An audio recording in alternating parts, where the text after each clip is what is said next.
Hello दोस्तों, नमस्कार। स्वागत है आपका एक नई वीडियो में। दोस्तों, जैसा कि आप थंबनेल देख कर आए होंगे कि आपके गाय भैंस का दूध 100% ये 200% बढ़ेगा, मतलब डबल हो जाएगा। जो जो आपका भैंस गाय दे रही है उससे जस्ट डबल आपका दूध हो जाएगा।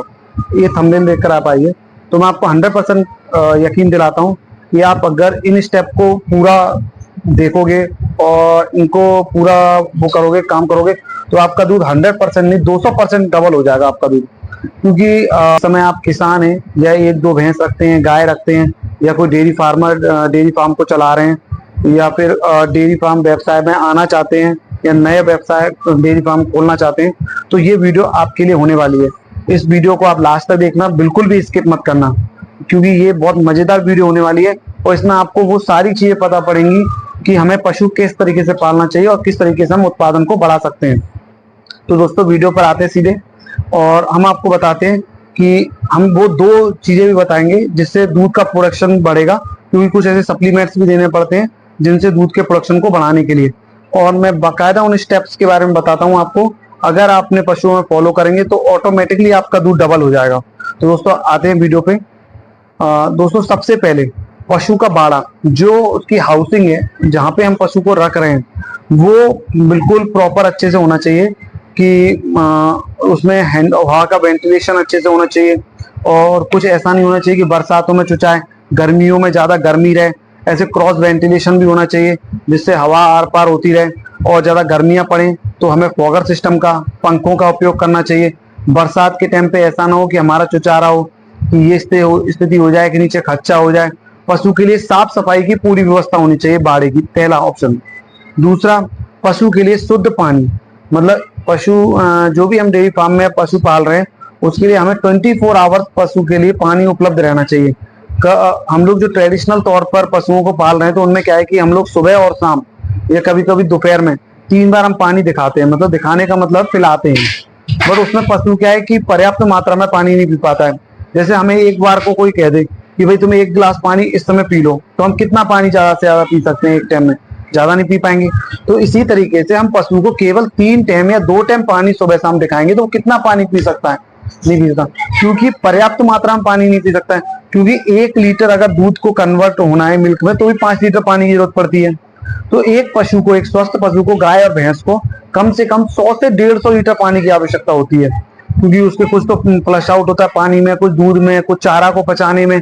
तो कम से कम जो वैज्ञानिक स्तर से देखा जाता है तो 100 से 150 लीटर, और 100 से 150 लीटर हम दोनों टाइम में, अगर 2 टाइम में हम सुबह और शाम पशु को दिखाएंगे तो नहीं हम पिला पाएंगे पानी। तो इसलिए अगर आप ये वाला स्टेप अपनाते हो, क्योंकि उसको बनाने में, दूध को कन्वर्ट करने में और चारे को पचाने के लिए भी उसको मतलब कि प्रॉपर पानी की आवश्यकता होगी। तो इसलिए आप उसको मतलब कि 24 आवर्स उसके पानी सामने रहना चाहिए। ये व्यवस्था और आपको करनी पड़ेगी, ठीक है। और पशु मतलब कि जो भी हम चारा खिला रहे हैं, चारे में हमको हरा चारा, पशु को प्रॉपर तरीके से हरा चारा, मतलब 15-16 किलो हरा चारा और 4 से 5 kilo dry powder. Dry powder में तूड़ा, कुट्टी, गेहूं का भूसा या फिर बाजरे का भूसा, जो भी कुट्टी वगैरह होती है वो हमें खिलानी चाहिए। और हरा चारा नियमित तौर पर हमें अपने पशु को देना चाहिए, क्योंकि उसके रिक्वायरमेंट, उसके शरीर की रिक्वायरमेंट और उसके दूध को बढ़ाने की रिक्वायरमेंट के लिए हरा चारा और सूखा चारा दोनों हर पशु के लिए बहुत ही उपयोगी होते हैं। तो हाँ, और एक पशु आहार, पशु आहार हमें संतुलित पशु आहार देना चाहिए, मतलब बैलेंस पशु आहार जिसमें सारे पोषक तत्व मिल रहे हो, अनाज भी हो, खल भी हो और मिनरल मिक्सचर भी हो। इस तरीके का हमें पशु आहार तैयार करना चाहिए। ये पशु आहार हमारे पशुओं के मतलब कि जो भी बॉडी की रिक्वायरमेंट के अनुसार कि कितना दूध दे रहा है उसका आधा, और बॉडी मेंटेनेंस का 2 किलो, मतलब कि बॉडी मेंटेनेंस के लिए कम से कम 2 किलो देते हैं। और जैसे दूध हमारा पशु कोई 5 किलो दे रहा है तो उसको, नहीं 10 किलो दूध जैसे दे रहा है हमारा पशु कोई, तो उसको हम 5 किलो पशु आहार देंगे, क्योंकि हर 2 केजी पर 1 केजी पशु आहार। ऐसा मोटा मोटा हम इसको अगर इस तरीके से देखते हैं, करते हैं, तो हम अपने पशु पे सुधार, मतलब जो दूध में सुधार देखेंगे ऑटोमेटिकली। ये हो गया अब चारा, पशु आहार। तीसरा, थनैना रोग, मतलब कि सर्वे में मैं आपको कोई ऐसी बातें नहीं बता रहा हूँ मैं आपको मतलब कि तथ्यात्मक जो भी रिसर्च पेपरों की बातें हैं वो बता रहा हूं आपको। हाँ तो दोस्तों, मैं कोई हवाई की बातें नहीं कर रहा हूँ। मैं राजस्थान पशुपालन विभाग में पिछले 10 से 12 वर्ष से कार्यरत हूँ और मैं डेयरी फार्म को भी मैनेज करता हूँ। और कई तरीके से मैं आपको रिसर्च कॉपी भी आपको दिखा देता हूँ कि जो भी हमारा थनैला रोग होता है, थनैला रोग से हमारे पशु को कितना लॉस होता है। कई बार तो हमारे पशु का बिल्कुल दूध चला जाता है। नॉर्मली थनैला रोग मतलब कि से बचाने के लिए हमें कहते हैं ना कि prevention is better than treatment, मतलब कि इलाज से बेहतर मतलब उसका बचाव है, मतलब उपचार से बेहतर बचाव है। तो अगर हम मतलब कि अपने पशु को थनैला रोग से बचा लेंगे तो हम एक ब्यात के अंदर कम से कम 10 से 15% दूध की मात्रा को बढ़ा सकते हैं। जैसे किसी पशु को अगर थनैला रोग, नॉर्मली थनैला रोग हो गया, उसके अडर में सूजन वगैरह आई और वो ठीक भी हो गया, फिर भी उसका मिल्क का प्रोडक्शन गिर जाता है, वो प्रॉपर मिल्क प्रोडक्शन पे नहीं रहता है। अगर किसी के सीवियर थनैला रोग होगा, उसका 1 टन चला गया, इसका मतलब क्या होगा, उसका 25% दूध चला गया। जैसे किसी ब्यात में कोई दूध 2000 लीटर दूध देता है, अनुमान हम मानते हैं 2000 लीटर दूध दिया किसी पशु ने, तो उसका 1 टन चला गया, तो 500 लीटर दूध का नुकसान तो उसका वैसे हो गया। और अगर हम नॉर्मली अगर उसकी कॉस्टिंग लगाएं 500 लीटर दूध की, 500, अब कहीं पे 60 रुपए चल रहा है, कहीं पे 55 रुपए चल रहा है, तो मैं मोटा मोटा अगर मतलब कि 60 रुपए भी अगर उसकी कॉस्टिंग लगाते हैं हम लोग, तो कि 6×5 मतलब कम से कम 30,000 के दूध का उसका नुकसान हो गया। 500 लीटर दूध का मतलब हो गया 30,000 के दूध का, और ये होता है। और नॉर्मली आप देखते होंगे अपने आसपास या आपके भी पशुओं में हुआ होगा, 1 टन चला गया, 2 टन चले गए, तो इसको बचाएं कैसे? तो नियमित तौर पे थनों के मतलब उसका जांच करनी चाहिए। और जांच करने के लिए हम अपनी जो वीडियो है लिंक दे देंगे, जिसमें सीएमटी किट से किस तरीके से जांच की जाती है। इस तरीके से अगर आप सीएमटी किट से रेगुलर बेसिस पे जांच करेंगे तो आप थनैला रोग होने से पहले आप ये पता लगा लोगे कि मेरे पशु में थनैला रोग है या नहीं है। तो इस तरीके से आप प्रॉपर जांच करिए। अगर आपने थनैला रोग से अपने पशु को बचा लिया, तो वैसे अगर नॉर्मली थनैला रोग हुआ है तो 10 से 15% तो आपका मतलब कि दूध मिल्क डाउन होने से वैसे बच जाएगा। तो इस तरीके से थनैला रोग के बचाने के लिए नियमित रूप से सीएमटी किट से जांच करवाते रहें, ठीक है। और वम्स मतलब कि पशु के जो हमारा पशु होता है, तो उसको क्या है, वम्स मतलब कि पेट के कीड़ों की दवाई हमें टाइम टू टाइम प्लान जो है डीवर्मिंग करवाना चाहिए। और जैसे कि रिसर्च पेपर में भी मैं दिखा दूंगा कि अगर हम लोग टाइम पे जो मैं आपको इसमें वीडियो में आपको दिखेगा कि किस तरीके से अगर एक पशु को अगर हम डीवर्मिंग कराते हैं टाइम टू टाइम, तो उसका 1 से 1.25 लीटर दूध इंक्रीज होता है पर डे के हिसाब से। आप देखिए कि 300 मतलब कि दिन होते हैं, 300 दिन में एवरेज हम माने तो 300 लीटर दूध की बढ़ोतरी हो रही है, 300 लीटर दूध की। तो अगर आप टाइम पे जैसे 5-6 महीने के साइकिल के अंतराल डीवर्मिंग कराएंगे, पेट के कीड़ों की दवाई पिलाएंगे, तो इससे आपका दूध का 1 से 1.25 लीटर दूध इंक्रीज आपका ऑटोमेटिकली होगा, ठीक है दोस्तों। तो पेट के कीड़ों की दवाई की बात हो गई। अब चलते हैं टीकाकरण के बारे में। अपने पशु को आप नियमित तौर पे टीकाकरण कराते हो। आमतौर पे आपने देखा होगा कि एचएस गलघोंटू आपके पशु में जैसे घर घर की आवाज आती है, गले में सूजन हो जाती है, तो उससे देखा गया है कि काफी मोर्टेलिटी होती है। इसका ही मैं रिसर्च पेपर लगा दूंगा कि भारत में हर साल करोड़ों रुपए का नुकसान केवल गलघोंटू रोग से होता है। अगर गलघोंटू रोग का टीकाकरण टाइम पे लग गया तो हमारे पशु को मरने के चांस कम हो जाएंगे, मृत्यु दर। तो एक पशु की कीमत कोई 1.25 लाख का है, किसी का 1 लाख का है, किसी का 60,000 का है, किसी का 70,000 का है, तो वो आपका एक छोटे से मैनेजमेंट से, टीकाकरण से पशु बच सकता है। तो इस टीकाकरण को साल में 2 बार लगवाना चाहिए। और इसी तरीके से एक एफएमडी है, वो खुरपका मुखपका रोग, जिसको भारत सरकार के द्वारा हर 6 महीने में लगवाया जाता है। खुरपका मुखपका रोग पे मृत्यु दर तो इतनी नहीं है पशु की, बट वो क्या है, मिल्क डाउन कर देता है एकदम से पशु के, मतलब कि रोग होता है, रोग होने के बाद बिल्कुल पशु का मिल्क डाउन गिर जाता है। तो जब मिल्क डाउन गिर जाता है, फिर उसको उस पीक तक मिल्क डाउन आ नहीं पाता है। हाँ, रिकवरी तो हो जाती है जब एनिमल सही होता है, बट उतने पे नहीं आता है। जैसे कोई पशु 12 लीटर दूध पर था, तो वो 7 पे रह जाएगा, 6 पे रह जाएगा। इस तरीके से 4-5 लीटर का ड्रॉप डाउन उसका हो जाता है मिल्क का। तो ये मैनेजमेंट आप करोगे, जैसे टीकाकरण करोगे, तो इससे आप अपने पशु का दूध उत्पादन भी बढ़ाओगे और अपने पशु को मतलब कि अन्य बीमारियों और परेशानियों से भी बचाओगे। तो दोस्तों जैसा मैंने बताया कि मैं 2 औषधियों के बारे में आपको इस वीडियो में बताऊंगा कि वो 2 कौन सी औषधियां हैं जिनको हम उपयोग में लाकर अपने जो भी दूध है उसको इंक्रीज किस तरीके से कर सकते हैं। तो दोस्तों अभी मैं मेरे पास 2 पॉइंट और हैं कि हम किस तरीके से अपने मिल्क प्रोडक्शन बढ़ा सकते हैं, उनको मैं कंप्लीट करके उन 2 औषधियों के नाम आपको बताता हूँ।